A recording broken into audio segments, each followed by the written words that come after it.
I'm very excited about today's show. We're getting a update from Sasha Latypova. She has a new publication. We're going to tell you about it. Is the COVID Dossier that she has co-authored with Debbie Lehrman. She, of course, is a retired pharmaceutical R&D executive with 25 years of experience. She has enlightened us about some of the shortcomings of some of the pharma processes out there. Connie Shields then joins us. She's an advocate for farmers and government overreach in Canada. She's just a trucker who got caught in a snare.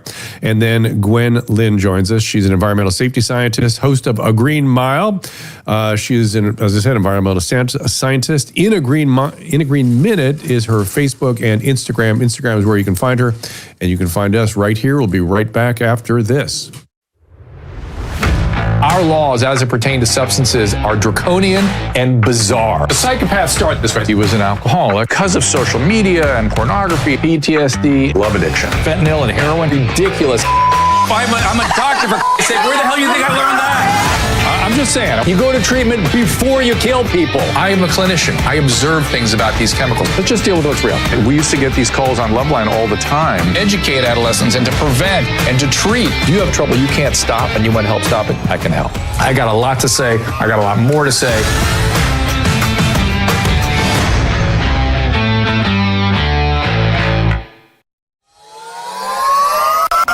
I recently learned about a great product line formulated using a novel scientific breakthrough. It is called Active Skin Repair, and my whole family uses it and loves it, including our new granddaughter. Actually, her parents were using it for diaper rash and other skin irritations before we learned about it. It's a baby-strength spray made from naturally occurring molecule called HOCl. The technology was just kind of really mind-blowing to me on how simple, but how effective it was. HOCl is a non-toxic, clinically proven antimicrobial molecule, been used in hospital for a long time, and it's actually produced by our own immune system. The applications are numerous: wound healing, insect bites, even eczema, rosacea, other inflammatory skin conditions. What's really cool about it is, again, no toxicity. So you're not using any harsh antiseptics. It's non-cytotoxic. So when you're putting it on, you're killing the bacteria, but you're not hurting any of those healthy cells that your body's producing to actually help heal itself. Active Skin Repair Spray also comes in a kid versus an adult version. Get yours at drdrew.com/skin repair for 20% off. That again is drdrew.com/skin repair for a 20% discount. If you're a man or a woman over 40, listen closely. Nitric oxide is considered to be an important molecule for supporting healthy vasculature, healthy blood pressure. Now, Heart Factors Plus is made with a powerful formula that's packed with L-arginine, a key amino acid that has been shown to naturally enhance nitric oxide. It enhances the physiology and could play a key role in supporting healthy blood flow, optimal circulation, and even sexual performance. Heart Factors Plus includes a powerful antioxidant blend to support nitric oxide as well. And right now, take advantage of this amazing introductory sale for Heart Factors Plus. Go to heartfactorsplus.com/Drew and get a free bottle with your order today. Limited quantity are available, so act fast. I want you to go to heartfactorsplus.com/Drew. One more time, that is heartfactorsplus.com/DREW.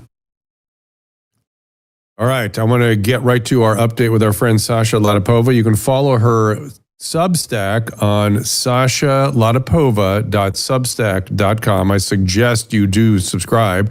And you can follow her on X at Sasha_Latypova, Latypova. And Sasha, welcome to the show. Welcome back. You have a new publication called the COVID Dossier. I want to hear all about it. I noticed, by the way, on today's Substack, you were talking about the weaponization of essentially public health. And I'm wondering if those two things, if that's another thought or if that's in the dossier. It's not in the dossier. So the dossier, which I co-published with my colleague Debbie Lehrman. So the dossier is a collection of evidence that we pulled together with all referenced. It's basically a listing for many countries of the world, including US, Canada, UK, Germany, Netherlands, France, some Asian countries, Latin American countries. So we have evidence for entire world of military operation COVID. So we're tying COVID campaign to the military coordinated through NATO and military alliances of U.S. And led by the U.S. Department. Hang on. We got a little delay, so I have to interrupt. I want to ask something about that, and so I apologize. But one of the questions I had was, did it become a national security interest for people because they were just freaking out so much about this virus, or did it? I mean, I've talked to, for instance, what's our Chinese scientist friend, Mi Lai? I'm sure you've talked to her too. And she has always, you've never talked to her? She has always maintained that it was a People's Liberation Army operation from the beginning, and she was involved with it. She was working on the coronavirus backbone. And so on the China front, I could see where it starts as a military operation.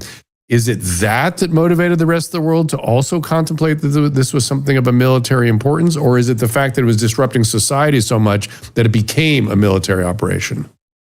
Well, Debbie and I, so it might as well have been People's Liberation Army operation too, but Debbie and I, we focused on primarily on the Department of Defense, and we started our investigation from the Department of Defense, and then we compiled information for other countries.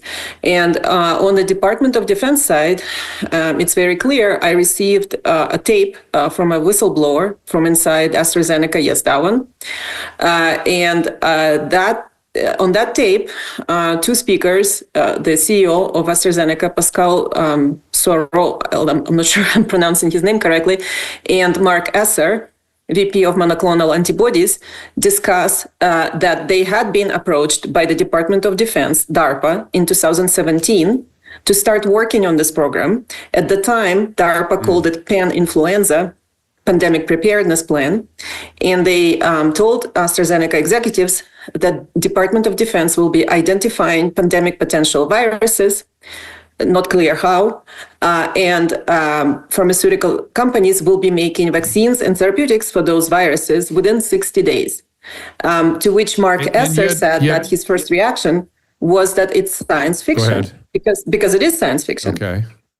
It's not possible to do. Mm-hmm. But yet we kind of did it, right? We sort of did it.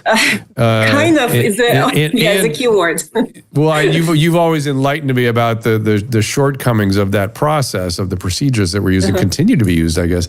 But the thing that oh shoot, my next thought escapes me now. My aging brain, it'll come back. Well, yeah. Let me just. Go ahead, keep going.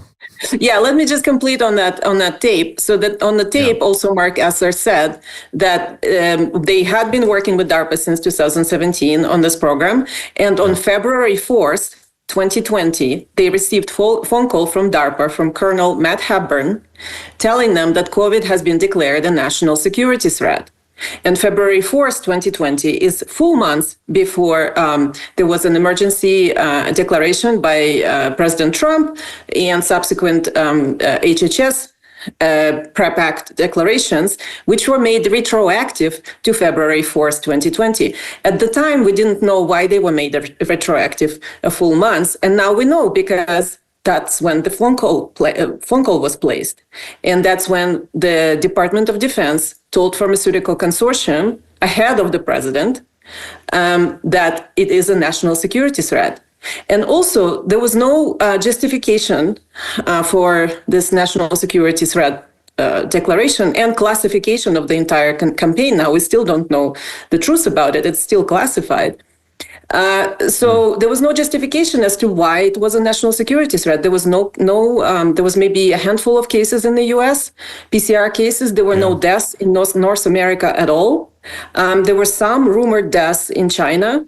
And so we still don't know why it was classified as national security threat, by whom, and based on what. What is your theory? My theory is they simply declared it. So in the US law, also the PrEP Act says that these declarations, or let's say emergency declarations for COVID, require no justification, require no data. They're based solely on opinion of unelected bureaucrats, such as HHS Secretary at the time, Alex Azar, or these declarations can be made by the Department of Defense or DHS. So that's how they're made. They're just made because one person thinks that there is a pandemic or there is a potential for a pandemic. And so currently we have these. Is it panic? Is it a panic they go into, or is it just it's a panic? Yeah. It's just panic. It's just panic based on a computer model, and based on some rumors from China. And usually they prefer to make these declarations based on something that's happening on the other side of the world that nobody can verify. That's the preferred method, okay? So currently we have 9 of those outstanding, including COVID. We're still under pandemic. We're still under this national security threat declaration, which was extended by Javier Becerra, outgoing HHS Secretary, in December, and it's extended to last until December of 2029. So we still have COVID pandemic until December 2029. And yet they abandoned the entirety of their pandemic planning and just went into full improvisation panic mode, did they not? Yes, exactly. So what we also found, and this is very typical for all the countries that we profiled in the dossier, so it shows coordination and pre-planning because all of these procedures implemented in the same way. In all of the countries we looked at, there had been previously a normal public health pandemic plan, which said similar things. It said, masking is not useful, lockdowns are not useful. We need to advise people to, wash their hands, stay home if they're sick, and normal things. And it was no mandated vaccines or vaccines that are made in hours, none of that. So all of these plans, including one in the US and Canada and the UK, all of them were trashed and replaced very quickly with something completely incomprehensible. So in the US, it was so-called PAN-CAPA, or Pandemic Plan Adapted, somehow materialized. We don't know how. Debbie found it. It was on a New York Times website at some point. And she found this document. And in this document, in the organizational chart of how the pandemic response policy is organized, it's very clear that the policy was driven by the National Security Council. And this is similar in all countries that we looked at. National Security Council in the US is an advisory body to the President of the United States, and it consists only of military and intelligence heads. It does not have any representatives of public health. Also, the law that was invoked, the PrEP Act, EUA countermeasures, that law is designed for responses to CBRN agents attacks. CBRN are chemical, biological, radiological, and nuclear agents, warfare agents. And they're only used in war or acts of terrorism. So these laws were designed for war and acts of terrorism. That's why National Security Council is in charge. The public was never told. Remember, we were propagandized that this is a naturally evolved virus. This law is not designed for naturally evolved viruses. It's specifically designed for seaborne attacks. So we were lied for 2 years. After 2 years, it became acceptable to talk about, maybe not, maybe it came from the lab in China. And it still is kind of a controversial topic because still on the NATO website, they're claiming it's a naturally evolved virus. And so, so that's how the public was confused by the government, and all the laws that were invoked. They were designed for very narrow, very time-limited events, such as, these bioterrorism attacks, and only really for first responders or even just for the military, not for the civilian population and not for the worldwide civilian population, and not for continuous boosters for 10 years afterwards. So, right. So that's how it's being. So now I have a bunch of questions here too, which is, I do think the public health people got involved. Just listening to Francis Collins talk about his having lost his head completely tells me that they were equally as out of their mind with what they were doing. Stop the virus no matter what. no matter what the consequence of our actions, which is the most insane thing for a clinical person to say. It's just the wildest thing. Number one. And then number two, anyone hearing you talk about this would certainly think, well, they must have thought it was a bioweapon. Is there any evidence that somebody thought we were under some sort of attack or some sort of bioweapon that's gotten loose, or, in other words, did it go better than they thought? And were we actually under attack in some weird way?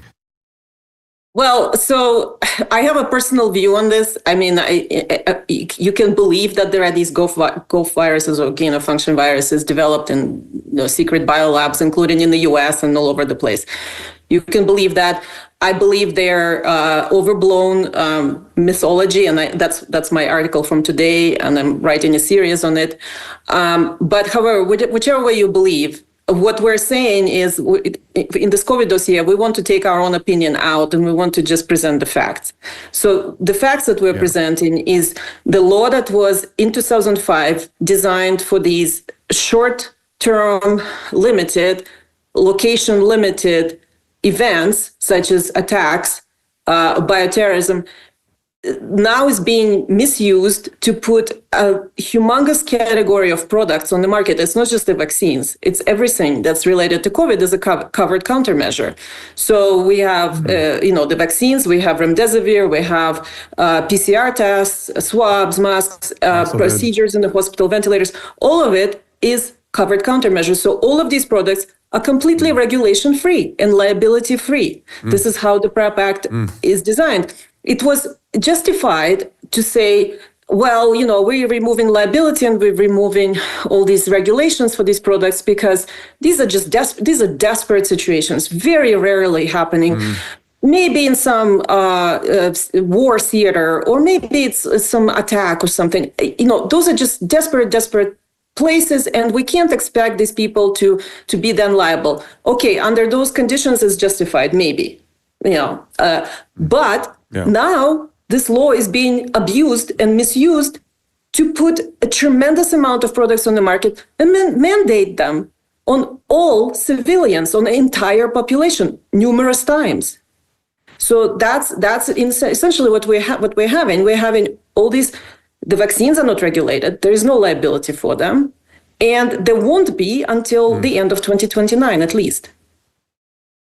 So my gravest concern about that is, I guess it's because there's no countervailing force, but that we now know the spike protein is the primary pathogenic component of the virus. It's what really does the damage.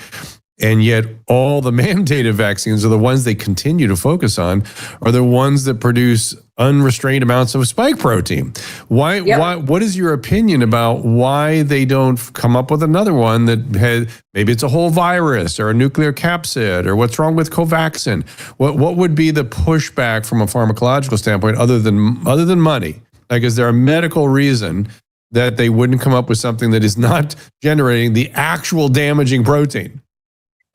Well, there was no medical reason to select that as a design target. So to select spike protein as a design target. We've talked about it forever, and Mike Yeadon wrote the entire letter, even in December 2020, about this.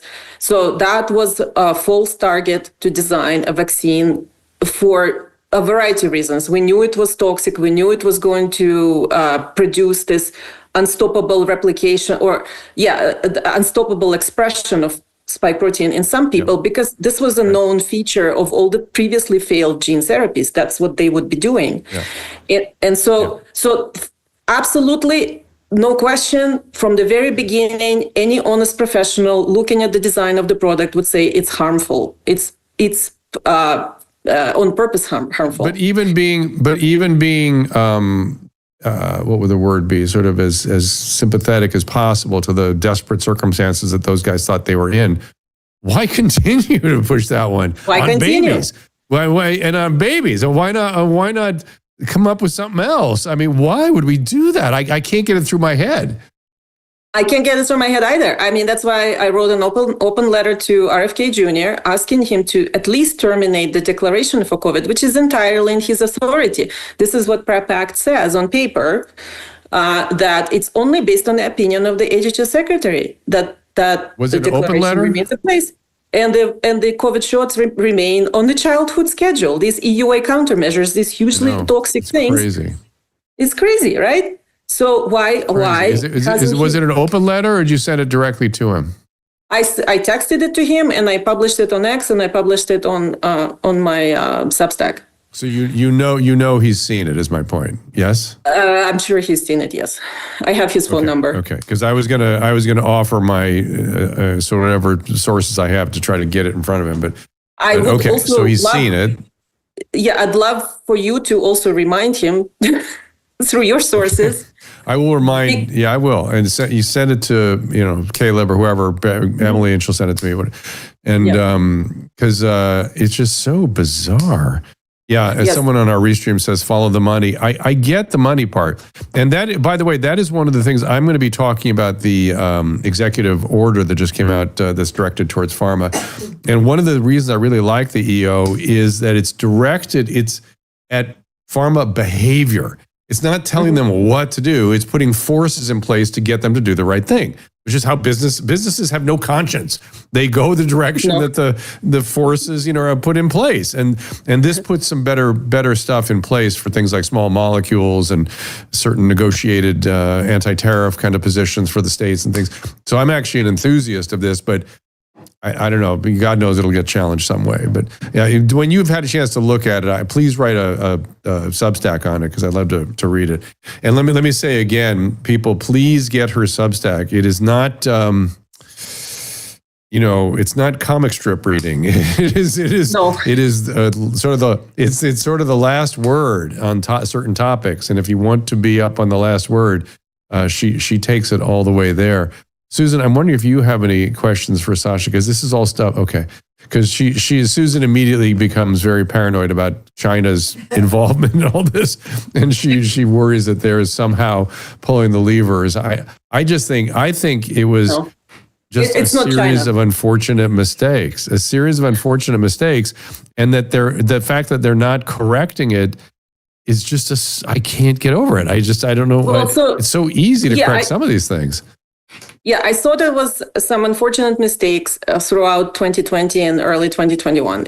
But eventually, when you see the mountain of obvious data, harm and injury and death, and the authorities remain blind to it, it's not a mistake anymore. It's considered. I wrote in around 2022. I wrote several presentations and articles called "Intent to Harm," because this blind denial.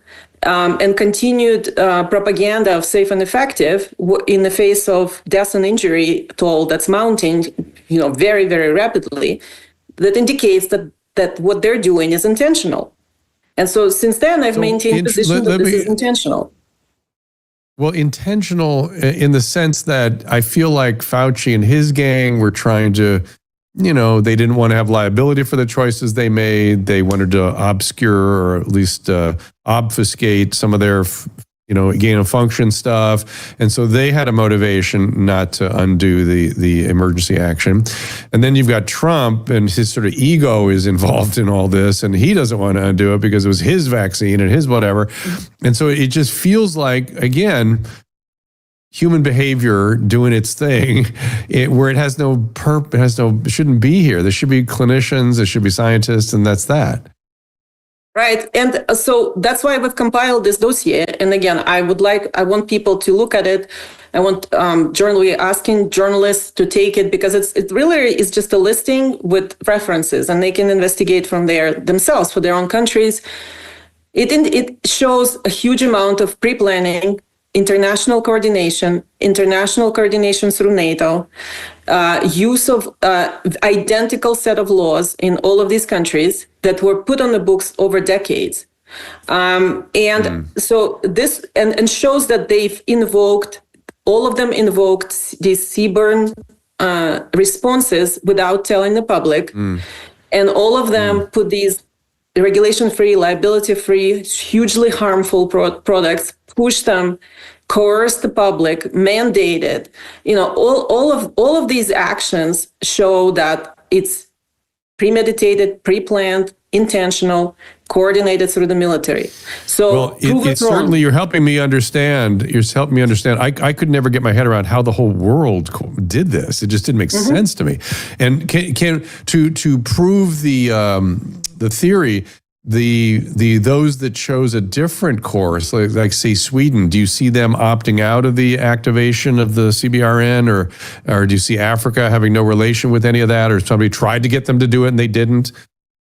Well, so the Scandinavian countries, while like Sweden didn't have really lockdowns, that was the only sort of more normal thing that they did, more public health related response that they did.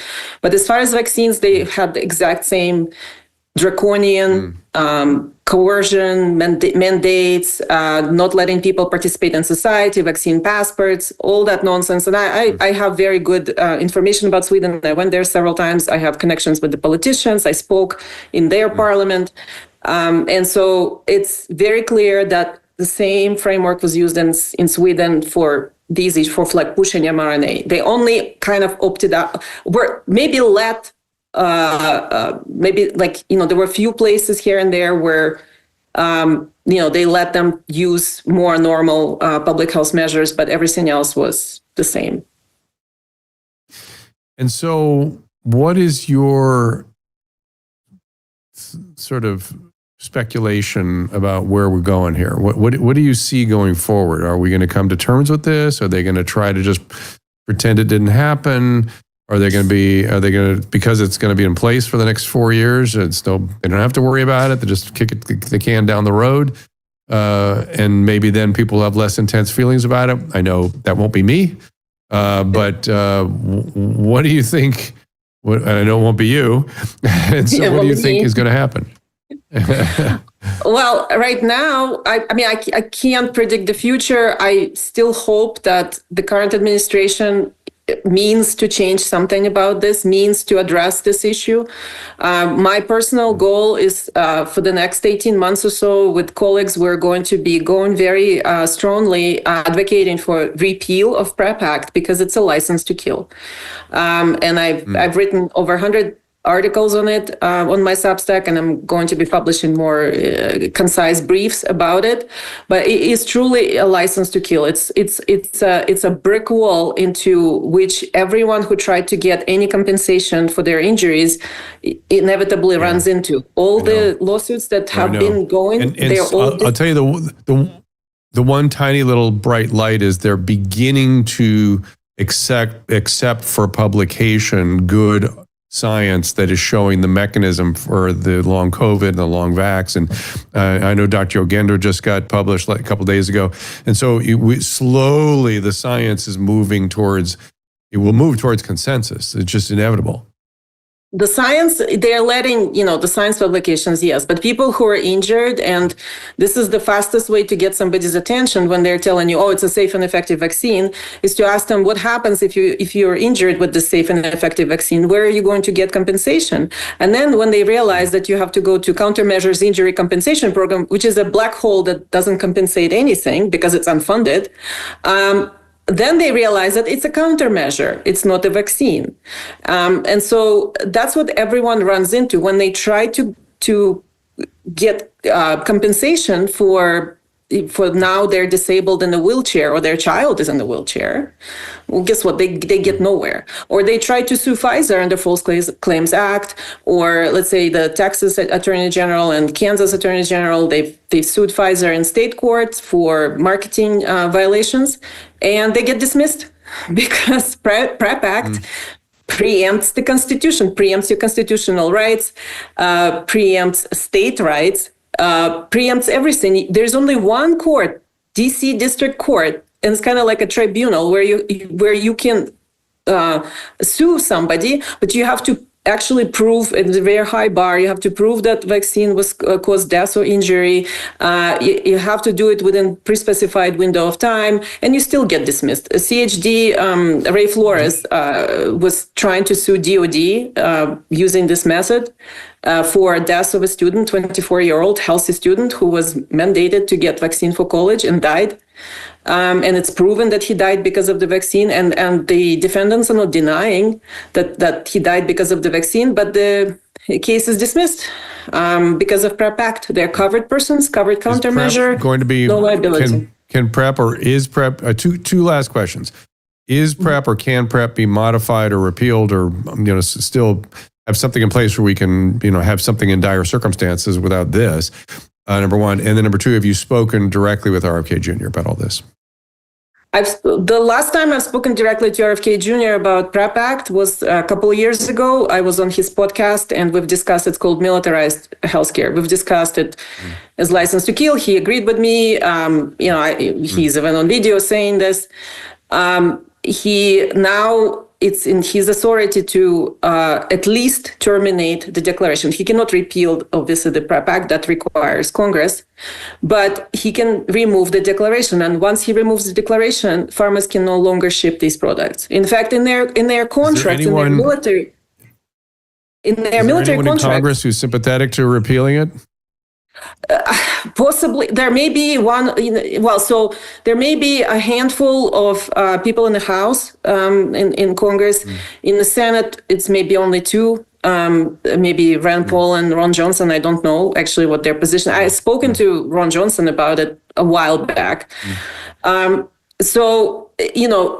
we need congressional support. In fact, my colleague Catherine Watt published quotes at the time when the PrEP Act was passed in the middle of the night on Christmas Sunday of 2005 by Republicans, by the way, Democrats, Senators Biden, Clinton, Ted Kennedy, and Byrd objected very strongly to this PrEP Act provision, explicitly calling it unconstitutional, citing how it is unconstitutional, saying that this gives a ridiculous amount of liability protection to the pharma companies and serves no public interest whatsoever. And then all of them voted yes. So... But worse yet, somebody in the Defense Department got in their ear. But worse yet, yes, that's the party that used to worry about protecting our civil liberties, and they're the ones that also took this thing and ran with it. I don't know what to do with anybody anymore. So listen, Sasha, I got to wrap this up. As always, enlightening, packed with information.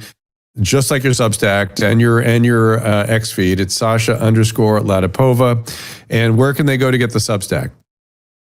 So my publication on Substack is Due Diligence and Art, or you can search for my name, sashalatypova.substack.com.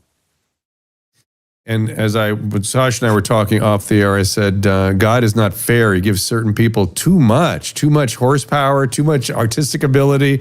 And Sasha is one of those people that has, I've got another friend, or I have somebody I've interviewed several times, named Indris Viscontas, who's I don't know if you know Indris, she's a neuroscientist. And she's a musician and puts on operas. And I'm like, not fair. It's not fair. It's not fair. Too much. I don't put on But you paint all the, and those are great paintings. So click through on her website. So, all right. We appreciate you being here, and I hope you keep us updated on things as they come along. And if I can help you get through to Secretary Kennedy, I'll do my best to do so. It seems like something's got to be done. Thank you. And he must be thinking about it. He must be thinking about it. It has to be. I'm pretty sure he's thinking about it.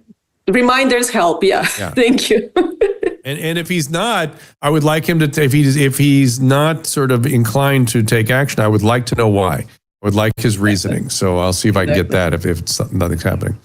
All right. Talk to you soon. Thank you for being here. Thank you so much. All right. What we're going to do, you got it. We're going to take a little break, and then we're going to have my second guest, who has got an interesting story of government overreach as well, who got caught in the web of what was generated from what Sasha's talking about. It is Connie Shields. You can follow her on a Substack, which is unlockalberta.substack.com. Maybe Alberta will be our next state. Who knows? Anyway. I'm just kidding. We're going to hear from people that support us, and I want you to support them because they're all really, really good, and we are fortunate to have them. We'll be right back after this. The wellness company knows that taking charge of your family's healthcare is a top priority, and being rationally ready, and who knows what the future will hold for us. Now, TWC has a service to cover your family's medical needs, including and especially prevention. For just $100 a month, the One Wellness Elite membership includes 2 free medical-grade nutraceuticals per month, free prescriptions for over 800 of the most common medications, access to concierge telemedicine available at a moment's notice, and a 15% discount on all supplements and the emergency kits. 15% off the emergency kits. That's quite a saving. So if you're spending $100 or more on supplements and meds every month, this plan will already save you money. If you sign up for a year, you'll save $200. And when you use the link, drdrew.com/CWC, you'll get 10% off the first payment to the One Wellness Elite membership. Check out One Wellness at drdrew.com/TWC and get 10% off your first payment. drdrew.com/TWC. It's all there. I'm excited to bring you a new product, a new supplement, Fatty. I take it. I make Susan take it. My whole family takes it. This comes out of, believe it or not, dolphin research. The Navy maintains a fleet of dolphins, and a brilliant veterinarian recognized that these dolphins sometimes developed a syndrome identical to our Alzheimer's disease. Those dolphins were deficient in a particular fatty acid. She replaced the fatty acid, and they didn't get the Alzheimer's. Humans have the same issue, and we are more deficient in this particular fatty acid than ever before. And a simple replacement of this fatty acid called C15 will help us prevent these syndromes. It's published in a recent journal called Metabolites. It's a new nutritional C15, pentadecanoic acid, it's called. The deficiency that we are developing for C15 creates something called the cellular fragility syndrome. This is the first nutritional deficiency syndrome to be discovered in 75 years and may be affecting us in many ways, and as many as 1 in 3 of us. This is an important breakthrough. Take advantage of it. Go to fatty15.com/Dr. Drew to receive 15% off a 90-day starter kit subscription, or use code Dr. Drew at checkout for that 15% off, or just go to our website, drdrew.com/fatty15. And that's just trouble in a relationship. Sean, who are you? Like Dr. Drew all of a sudden?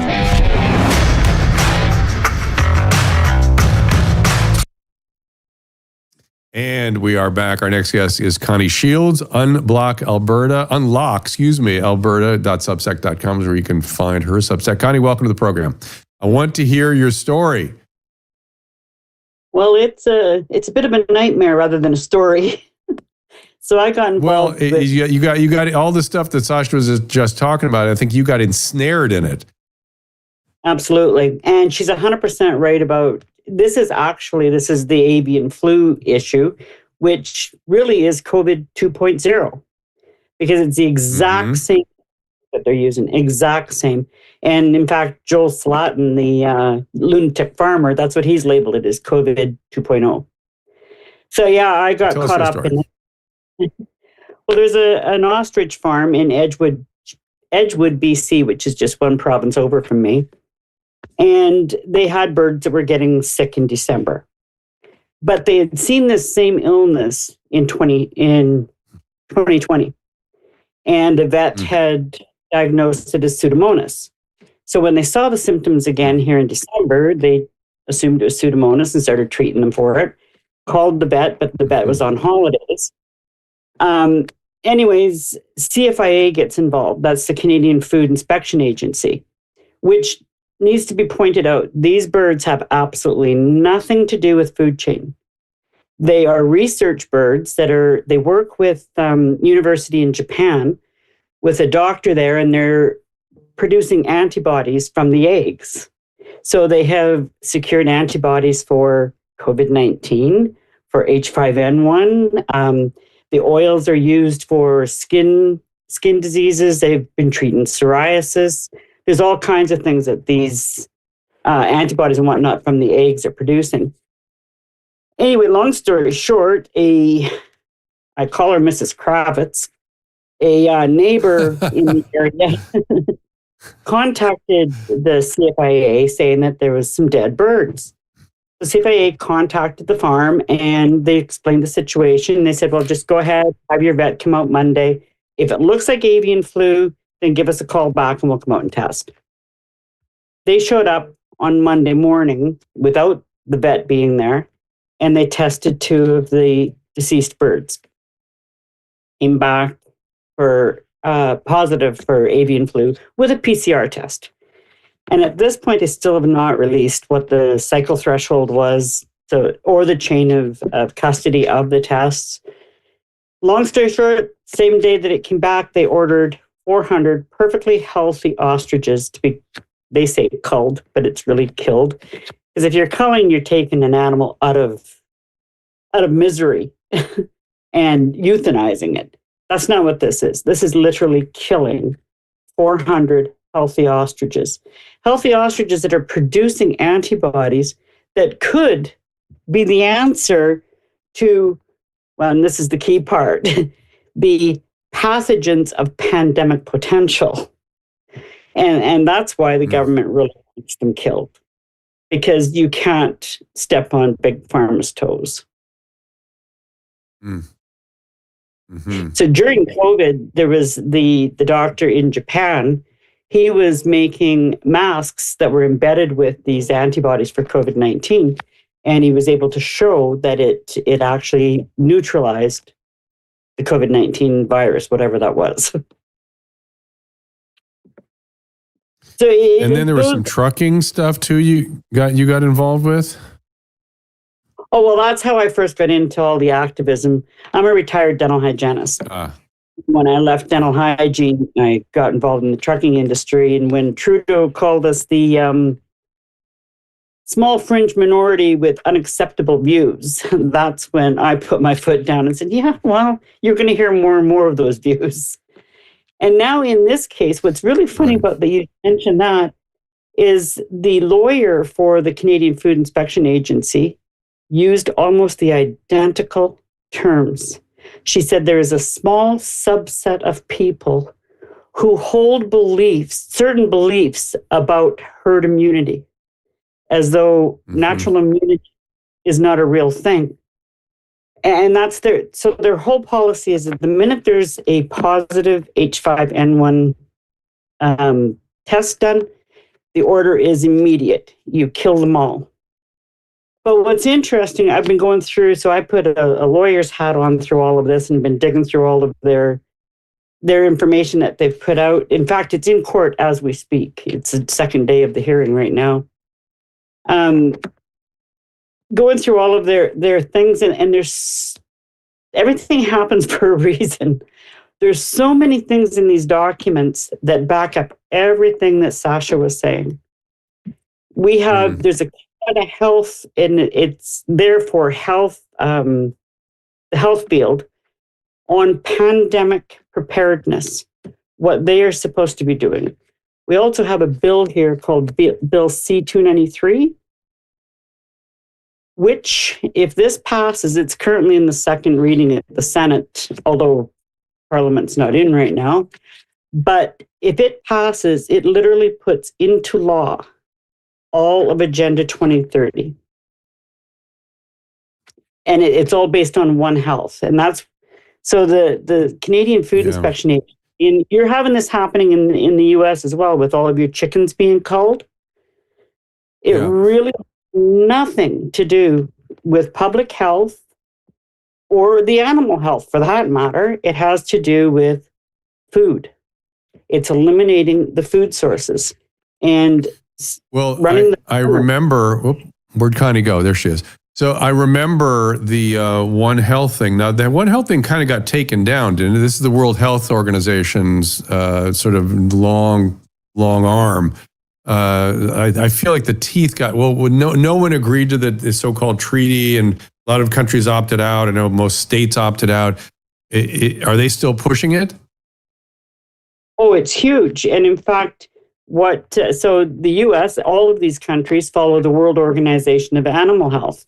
And that organization, all of their policies are built on One Health, on the One Health agenda. In Bill C-293 here, everything that they say in this bill is coming off of the One Health agenda. And right in the bill, it says that they're going to move us from eating meat. They're going to have their eyes on our plates, that we're going to be eating lab-produced proteins or alternative proteins, which is the crickets. So it is all that. What do you want people to do? Well, we have if you go, it says behind me there, theywantmedead.com. You can take action there. There's a one-click politics, and it allows you to go and send emails to the different bureaucrats. But if you go to saveourostriches.com, there's other things that you can do. You can help support the farm with their legal fees, which are well over $100,000 at this point. And it's only begun. So they did put in, the lawyer filed for an injunction and they won that. So that's what's in court right now is a judicial review. It was yesterday and all day today. If they finish today, then we're waiting on the decision. But there's also the government has put in an appeal. Well, when you're in court against the Canadian government, who has a printing machine and all the resources that they'll ever need, it's a challenge. And these people, like, they've been out of work now since December. Their whole farm is under quarantine and has been since December. And that's it. It is just COVID all over again. And when you read their policies, it's absolutely atrocious. They've issued them so far $20,000 in fines, saying that that they've breached some of these quarantine conditions. And the quarantine condition that they had was to put fencing around a pond and netting. Well, the pond is frozen, and then they were supposed to put fencing around the entire property on frozen ground. Well, how do you do that? and what's the purpose of it? That is one of the other things that they want to do. Yeah. Is the new government going to be any way more rational in their approach, or no? Far worse. Okay. Because right. Mark is the king of ESG and DEI, and this whole One Health is Mark Carney's playbook. That's your current, or possibly, or is he your current prime minister, or possibly your president? He's going to become the prime minister. He is currently. He took over for Trudeau, and then the election is the end of this month. So, right. Hopefully he'll be listen, out. I look forward to reading your Substacks. It is Unlock Alberta. Is there any place else you'd like people to go? Is your X feed or anything? Go ahead. Absolutely. There's preventgenocide2030.org, which is a place, Americans especially. And that was one of the things I wanted to say. I'm not sure if you're aware of the bills that are currently in your House and in your Senate, disengaging entirely from the United Nations Debacle Act of 2025. And it's so it's with Mike Lee, because that's where all of this. We did talk to. Yeah, we did talk to what was the former senator? No, we were talking to. And I can see her as clear as day. But anyway, she sort of alerted us to all this and has gotten a little wind of change going and some awareness. And there's things being sort of, at least the eyes are opening here and there. Well, and that's at preventgenocide2030.org. You can go there and it's one click again. You just put in your address and whatnot, and it brings up all of your representatives, and it'll send an email off to them saying, support these bills. And that is the Bachman? one. Is that her name? I think that's who she was running around raising awareness about this. All right, Connie, we appreciate you being here very much. Hopefully you'll give us an update, and we will look for the Substack, and we will follow you on X. And it's Prevent Genocide 2030, correct? Yeah, preventgenocide2030.org. All right. We will go there. Thank you so much for joining us. There it is. Dossier. Thank you for being here. All right.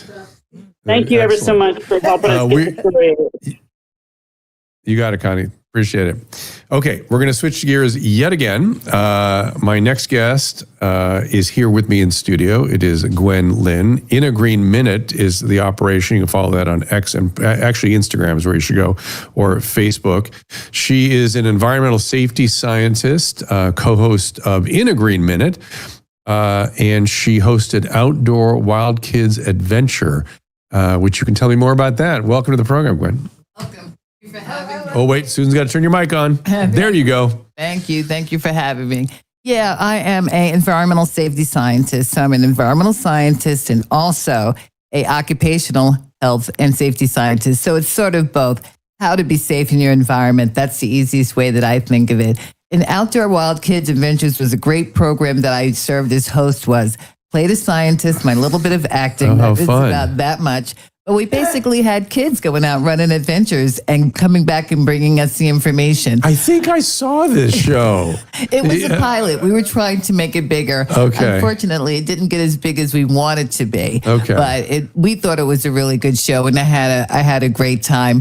Charlene, it's funny that you're talking about it, the vaccines, because Charlene Hume, our director and producer, she did get COVID and pass away. And many of those projects went with her. But if anybody wants to do another program, I'm willing.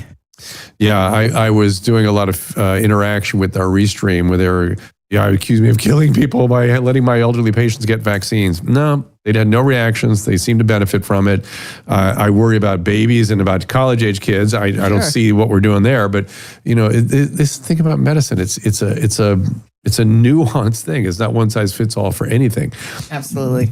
Occupational health. One of the things, my only interaction with an occupational engineer, I think she was about masks and how they work. Is that your domain also? Absolutely. We learned a lot about respirators. So environmental scientists is what most people know. Clean air, clean water, clean soil. Yeah. And then occupational health and safety. For instance, if I came into the studio now, I would do an audit. I would look at extension cords. I would look to see if there's any asbestos, any lead, any radon. I would look to see about your indoor air quality. It looks pretty good, by the way. Well, it's funny. We were worried about our indoor air quality during the fires.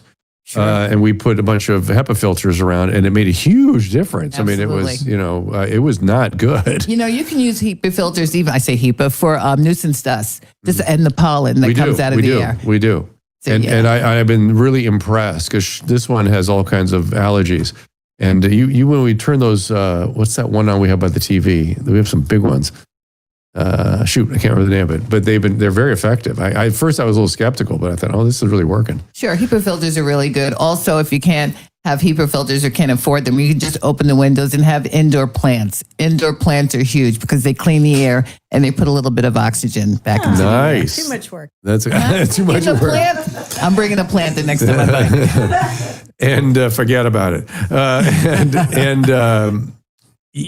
During all the when I was thinking about environmental safety was during COVID, and people were saying that planes were particularly safe because of the filtration. Was that mythology, or was that partly true? Or No, well, I'll say yes and no. They do have their own indoor air filtering system, and it is supposed to be quite good. But what happens when the guy next to you coughs? Yeah. Okay. Yeah. So we all think about that. So if you have your mask, preferably an N95 or better, maybe a N95, you put that on. Me, I flew yesterday and I felt fine, but you do worry about it. Yeah. And so my position, and you tell me if this is just wrong, has been if somebody wants to protect themselves or others with a mask, they should be doing a properly fitting N95 mask.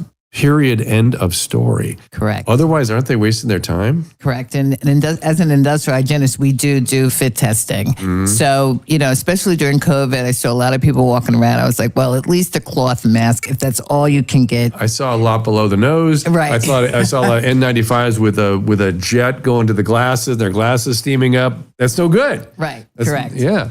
Correct. So, and people it was weird because they were like adamant about wearing these things and yet never ever given any thought to wearing them properly. I've seen the half face, which is bigger, with no filters. I'm like, why do you have it on if there's no filters? You're talking about those big filters. Yeah. But I typically didn't say anything because people were a little stressed out at that time. Indeed they were. So what has got you occupied these days? We are thinking about Earth Day, okay? People say to us all the time, what can we do to help the environment? We're concerned. We're not a scientist. What do we do? And the one thing I do tell them is, look, it's my little prop here. There are 7 billion people on this beautiful planet. And if we did not litter, that would be a huge component to helping the planet. You've probably heard about the term fast fashion. Here, can you hold that, Drew? Yeah. Fast fashion? Yeah, when we buy someone, yeah. wear it once, and next thing you know, it goes in the garbage. Yeah. And so, I was thinking about, you're going to show me the picture. Is this in India or something? This is in Africa. Africa. Clothes. It doesn't go in the garbage. It's still in my closet. Good girl. Good girl. And then she purges. And there it goes. Yeah, I've seen, and the kids run around on this thing. It's crazy. And I was looking at a river in India last week, or a couple of days ago, was something I saw on X. Was completely done with garbage and litter. Absolutely. So what typically happens, we'll talk a little bit about fate and transport of litter. When you throw out something, whether it's a paper cup, plastic, clothing, or whatever, many times because of rain, it washes into our waterways. And this is how we end up many times with beaches that look like this. Now, this is Ghana, which is a country in... It's Western Africa, yeah. Yes. Northwest Africa. Yeah. And they are the third largest importer of clothing. So what they do is they take in used clothing and they're supposed to sort of repurpose it and resell it. But a lot of times that doesn't happen and it just goes right out into the garbage. And unfortunately, their beaches end up like this. So I say, to everyone, me and my friends, we were out picking up litter this morning. Keep America Beautiful. They have a great campaign for, I'm sure you've seen some of their commercials, for people to try to pick up 25 pieces of litter before Earth Day. When is Earth Day? April 22nd, which is next Tuesday. So if you can think of that, that would be a great thing. Can I say something that's a pet peeve for me? Okay. I hate junk mail, and it goes from my mailbox into the trash can or the recycling bin, which if it goes in the recycling bin, I can't imagine that they're actually recycling because it's all laminated and I put it in there with good faith that something happened, but I think that there should be a price to pay for mailing stuff. Absolutely. And when the money that they use, they should have a separate recycling bin for it. So if you want to send mail that is just going to go in somebody's house for advertising, you should pay like triple and then pay for the recycling. There should be some type of subcharge. There's one scientific theory that we use a lot of in haz waste called cradle to grave. If you produce that haz waste, you travel with it all the way till it goes to be properly disposed and you pay for that disposal. I think when it comes to things like junk mail, even your McDonald's wrapper, things like that, when you generate that package or that product or the aluminum foil or whatever it is, when you generate that package, especially when it comes to junk mail, you should have to travel with that. And like you said, pay for it, put a surcharge in it, and then maybe you'll get a lot less. Yes. If we take like McDonald's, when you get your burger, if you bring that wrapper back in, maybe you get 5 cents off the next burger.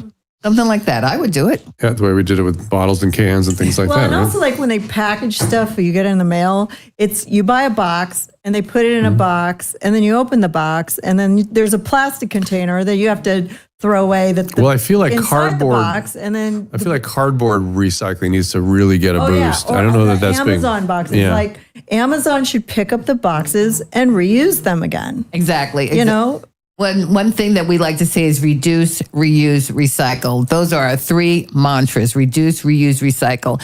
Recycling, it's taken us decades to get people used to it. Some still for it. Even if you do it a little bit, something like 1% of all things get recycled. But I'll take that 1% as a jumping start. We want to recycle. We want to try and reuse. But the most important factor out of all of those is reduce. Kind of like what we were talking with fast fashion. If you don't have to go out and buy... That's impossible for me, but I want to complain about the mail. If you can try to. We want to try and buy, as less consumables as possible because reduce is the most important thing. Hey, let me, there's a weird thing going on in the Restream I want to address real quick. It's on a different topic. Can I have the camera straight up here? Okay. So I have a very small medical practice, all Medicare patients. Medicare pays about $35 for every 15 minutes of visitation. That's my total practice. There are almost exclusively people over the age of 70, 80. I like taking care of elderly patients because that's who gets sick. I'm an internist, so I take care of sick people. I do some of the addiction stuff on the side. I do that for free. The vaccines were given out by the county. I did not give out the vaccine. You couldn't get the vaccine. I couldn't get it for myself, for my family when I wanted it early on. It was being recommended. People had to take it in order to move around in this county, and my patients took it. like everybody else. I took it because I was going to Europe that summer and I had to take it. I took J&J. I had a terrible reaction. The next day, they pulled it off the market. But point is, now here's where I was interacting with my patients about boosters. They would ask me, should I take a booster? And I'd go, well, the first booster, I was bought in. I was like, well, they're saying this was a 3-part vaccine to begin with. Of course, that was a lie, but okay. So I thought, well, I suppose the boosting makes sense because people are still getting sick. You're not supposed to get sick. Must be you need a booster. Then when the second booster came around, I was skeptical. I told patients I could not necessarily recommend it because I'm not sure what we were doing. And then when the third booster came around, I was saying, no, I don't think you should do this because I don't know what we're doing. The booster is for a completely different variant that's out there, and I don't know what we're doing. And I've had grave concerns about children getting it and college-age kids getting it from the beginning, and I've been gravely concerned about the mandates generally. So that is my position. Of all the hundreds of patients of mine that chose to get the vaccine, one had a reaction. She insisted on taking multiple boosters in spite of my recommendation, and she had atrial fibrillation within an hour of booster. She was 100 years old. She almost died. She wouldn't go to the hospital. She had me manage her at home, which I successfully did, and she made it through because I was managing her very carefully. Do I think she should have had that booster? No, absolutely not. So it's a complicated thing. So there you go. Sorry about that because there's all this craziness going on the Restream, and it takes a little bit of explaining to do.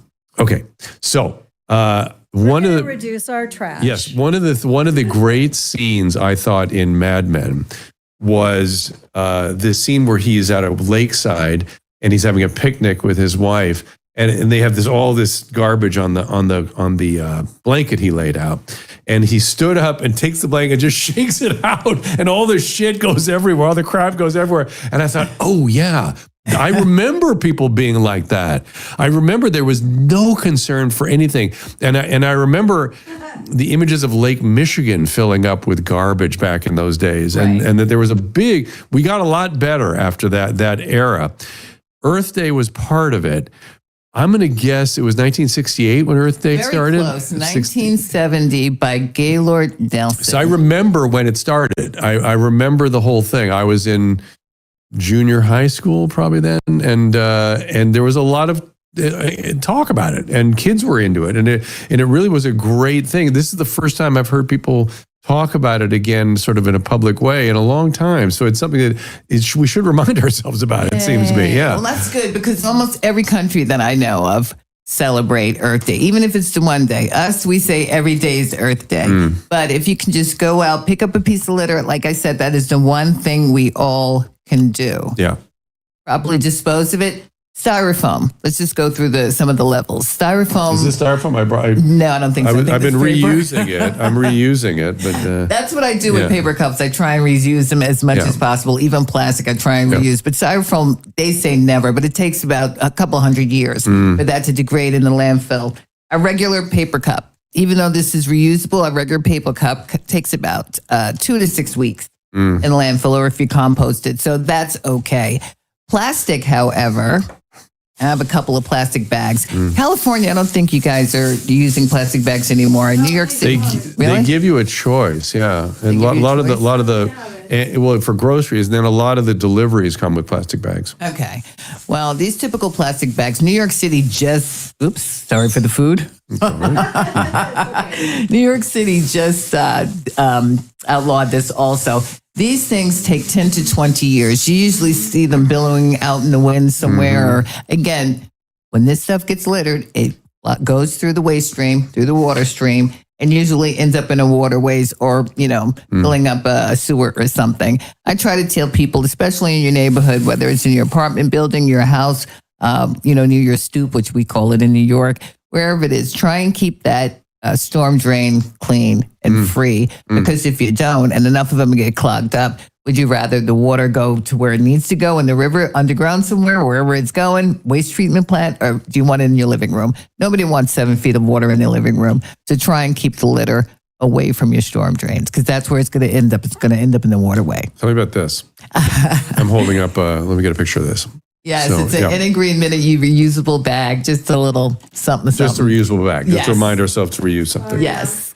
And where is there a website that you're working with or you want people to go to? Yeah. Well, I'm working on my website, but anybody can reach me on social media. Everything's at In a Green Minute. I'm on Instagram, Facebook, and Twitter. In a Green Minute, like in a New York minute, since I was reminded about my New York accent. And I was all the way from Atlanta to see No, us. she came from Atlanta, came or New York? From Atlanta. And she has a slight Brooklyn accent or Bronx accent. Yes. And I picked it up and I was like, oh, from New York.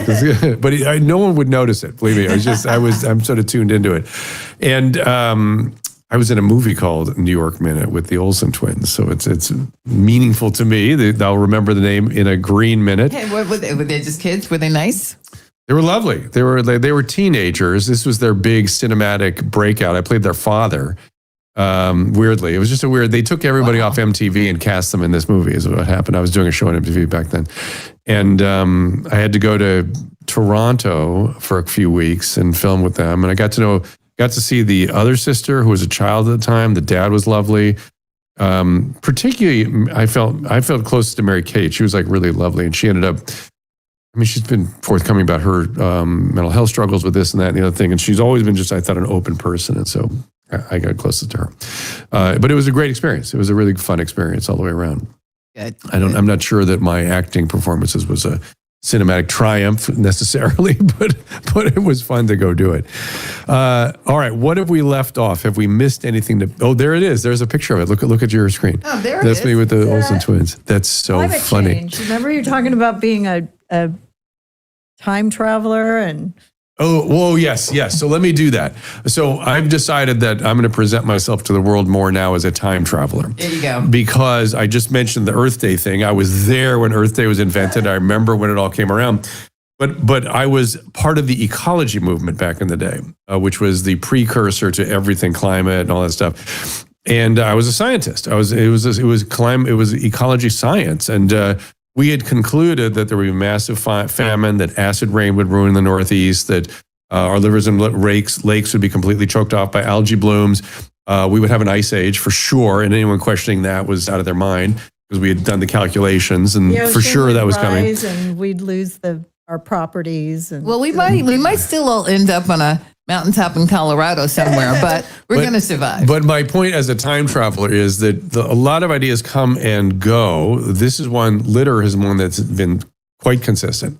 It is never, it's become less top of mind, I would say, because I remember really people being very concerned about it back in the 60s and 70s. They had a lot to clean up. I would argue we have a problem here in Los Angeles in particular. Maybe you can help with this. We have sort of the broken window situation, which is that if you allow things to deteriorate, it affects people's psyche, it affects people's commitment to their community and things. And in this town, they don't allow it, but people dump stuff on the side of the freeway like crazy, toilets and couches and all kinds. And why? Because they charge them to drop stuff off at the dump in the landfill. Yeah. So is there something, you have any ideas about that what we can do to help people that can't afford to take stuff where it should go? It's a catch-22. I don't know if any of these things like refrigerators and toilets can be refurbished or perhaps they can get some type of money for the actual material. You know what I mean? Kind of like cars, when you salvage them, they just take the material and they give you what they can give you. I don't know if that might be it, but it might be a Johnny Combo of that type of situation. I've seen the sides of these freeways and I've seen this stuff. It drives me insane. It's not just, this, right? There's this, it's also there. And I think that's the broken window problem, that we don't have enough respect. We look at the graffiti all over everything and we're like, throw the cigarette butt out the window. You know what I mean? Yeah. They're not motivated to keep the city clean. And that's the number one thing that's littered, tobacco products. I'm sure. Yes. I'm sure. Yes. And then number two is they legitimately can't afford the cost of going in and dumping at the dump. They just dump on the freeway at nighttime and the weekends or on Mulholland or somewhere. You see stuff all over the place. It's wild. Yeah. Yeah. I think it's going to be some type of combination. Maybe there's some type of company out there that, like I said, can help collect this stuff and refurbish it. And at least they can get a little coin for it. Yeah. They picked it up. All right. Well, listen, we do appreciate you being a part of the show today and doing your work and raising mothers and others. Well, now, what is that? Tell me more about that. I am the chairman of the board, along with Laura Turner and Stephanie Blank, for Mothers and Others for Clean Air, a great little organization in Atlanta that helps schools convert to from diesel engines to electric engines. So, electric vehicles. Yeah. So Laura Turner, you're supposed to say, who's Laura Turner? Who's Laura Turner? Ted Turner's daughter. Oh, interesting. She's very nice. She's awesome to work with and a great chairperson to work with. So hopefully you guys can come out to our fundraiser. Everyone's invited. We'll talk more about that. Tell us more about that. Yeah, fundraisers. I mean, because, I always worry that the cities that are converting to electrical aren't doing enough to make sure the plants that generate the electricity are sufficiently clean. Well, we can only do but so much, right? So what had happened was they noticed that there was some rising asthma rates in the city of Atlanta and the outlying suburbs. And some of the air monitoring data, reinforces that also. So they said, well, let's try and get some EPA Increasing particulate matter, something. Correct. Yeah. And was causing the kids to get more, more rates of asthma. So let's try and get these diesel engines when these kids are sitting there waiting for the school bus in the morning and the afternoon, the buses. get them converted over to electric school buses. What about natural gas? Is that something that would work too, or is that also? I would say so. Natural gas, I think, is burning a little bit cleaner if you can, if you understand, or if you can, kind of look into that. We always say there's nothing burns cleanly, but I think natural gas is a little bit. But that makes cleaner, perfect sense. but, So it's odd that our whole relationship with children and school buses seems odd to me. We have the buses belching diesel exhaust into our kids as they're picked up to go into a vehicle that's wide open with no seatbelts. Yeah. To fly around on these with hard surfaces everywhere. Yeah. Talk about environmental safety. How do we do that? Well, obviously we should have seatbelts, but again, one thing at a time. Right now, we're working, I think it's Bluebird buses that are providing some of the electrical school buses there. So we're trying, and that's going pretty well. Hopefully the EPA will stay on board. Going through a rough patch right now, but hopefully the EPA, the Environmental Protection Agency, will stay on board and try and get some more branches for these school districts to be able to get more grants for these school districts to get more school buses. And Mothers and Others for Clean Air. Yeah. Is that a website? Mothers and Others for Cleanair.com. Let me look. Mothers and Others. Also, we need to have a shout out for Hillsides again. Oh, yeah. Yes. Absolutely. So you came to us for cleanair.org. There it is. Environment. There it is. It looks like a great website. Check it out. Environmental. There it is. Oh, that's Hillsides. Oh, it's Hillsides. So Hillsides, we brought it up yesterday. They are an organization we've worked with for many, many years, supported them for many decades. They are, I just keep saying, if we could just come up with another 1,000 Hillsides all over the country, we would do so much for the mental health of young people. They do therapeutic living environments for kids, highly skilled professionals. And it started at the turn of the 20th century. I think it was run by nuns or something like that. It was somehow had a religious connection to begin with. And it just became more and more and more sophisticated in terms of what they were doing. Hillsides is a great organization. I'm, as you guys most well know, I'm a huge fan of Elton John. And Davy Johnstone, his guitarist, would talk about Hillsides all the time online. So I kind of started looking into it and saying, who are these guys? What are these guys? So I started to support them a little bit, giving a little bit to the charity. Then I wanted to get more involved. But then I said, well, what if it's a scam? Yeah, you got to be careful. By scam, it doesn't have to be just take your money. It could be just not getting it where it's supposed to go. Right. And Hillsides does what it's supposed to do. Trust me on that. They do. So I called Hillside and they were like, yeah, Gwen, we're a whole, campus. You're more than happy. We're more than happy to have you come out. So that's what I did. I came out to Pasadena. I went to the campus. I took a tour, saw their facilities, learned much more about them. They don't just help the kids, but they also help the families. And I was really into that, to help the mom, the dad, whomever is the guardian of that child, and help the entire family as a unit. I thought it was amazing. So I got even more in depth, and thus here we are. The goal is to restore a healthy family. Yes. And some of the families are unhealthy and some of them can't be restored. Some of the kids are from the foster system. It's complicated, but they go at all of it, and they have layers and layers of therapeutics available, and education and living environments. And I just could not say enough about them. All right, it's In a Green Minute, and it is Mothers and Others for Clean Air. Those are the things I want everyone to remember as we wrap up today. Gwen came all the way out here to be a part of this. She was presented to us through Hillsides, and we appreciate their support to bring us Gwen. And I appreciate Gwen for joining us and bringing her stuff. Thank and I hope you'll all be happy Earth Day, everybody. And I hope everyone will support Gwen. Today, Earth Day? April 22nd, Tuesday. Oh, Pick up one piece of litter. Okay. I'm pretty compulsive about stuff like that. Because I think it got into my head because I saw if you're a kid in those days and you saw the transition from when we were really, that's why that Mad Men scene stayed with me so much. I remember how I was grossed out by what we were doing and how fast we turned it around. But we always have work to do. There's always more to do. So Thank you. I'm going to hold my globe up properly. Everybody, check it out. It is Mothers and Others for Clean Air, and it is In a Green Minute on Instagram and Facebook. And we appreciate you all being here. We appreciate Sasha and Connie for joining us today, and we will see you. Let's get the upcoming guest up there.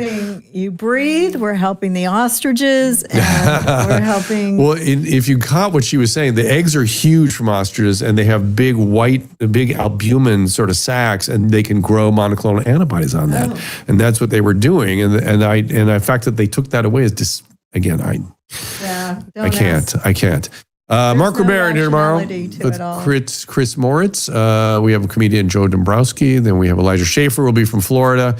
And Alesh, Jenny McCarthy coming in on, I've got an apology to make to her, which I look forward to very much. And Gary Brecka, our buddy who does a lot of health hacking. Gary will be here I think I have TJ Miller next week. Oh, for your show. Excellent. Susan's show this week was quite good. If you didn't see it, I suggest you take a look at it. We lose internet by mentioning Charles Manson, so it was awesome. Before that show derailed. But 2 hours without a break. Today was good. You mentioned Charles Manson again. All right, everybody. We thank you for being here. Caleb, what's about Caleb? Would you say something? Ruining the stream again by mentioning Manson. I waited till the end of the show to mention him today. I waited till the end of the second show. I didn't say it in the middle of the show. Appreciate y'all being here and joining us today, and we will see you tomorrow at 2:00 Pacific time. Ask Dr. Drew is produced by Caleb Nation and Susan Pinsky. As a reminder, the discussions here are not a substitute for medical care, diagnosis, or treatment. This show is intended for educational and informational purposes only. I am a licensed physician, but I am not a replacement for your personal doctor, and I am not practicing medicine here. Always remember that our understanding of medicine and science is constantly evolving. Though my opinion is based on the information that is available to me today, some of the contents of this show could be outdated in the future. Be sure to check with trusted resources in case any of the information has been updated since this was published. If you or someone you know is in immediate danger, don't call me, call 911. If you're feeling hopeless or suicidal, call the National Suicide Prevention Lifeline at 800-273-8255. You can find more of my recommended organizations and helpful resources at drdrew.com/help.